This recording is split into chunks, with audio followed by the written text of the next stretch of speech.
The Russian army created a continuous structure of 2,800 freight cars in the Donetsk region. The enemy caused the 30-kilometer structure from Olenivka to Volnovakha the Tsar train.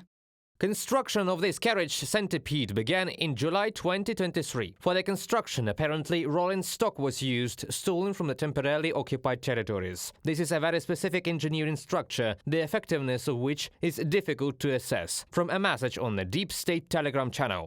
The railway line between Olenivka and Volnovakha is located approximately 6 kilometers from the front line. The site was relatively inactive when Russian troops began construction. According to experts, the Russian army began implementing the plan in July 2023.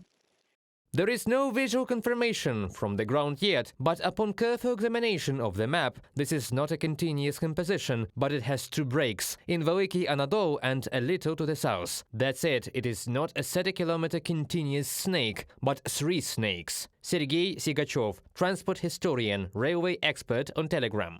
Not a single locomotive is capable of moving the train of more than 2,000 cars, so it is likely that the Russian occupiers intend to use the so-called Tsar train as a defensive line against future Ukrainian offensives, since it is not easy to destroy or undermine a 30-kilometer mass of metal. Смотрите, это все равно преграда. Look, it is still an obstacle that you won't quickly get through. That is, you still need to make some holes, go through them, enlarge them, and become denser in order to pass through the holes you create. There will be some additional defense structures, and most likely there will also be quite heavy mining there.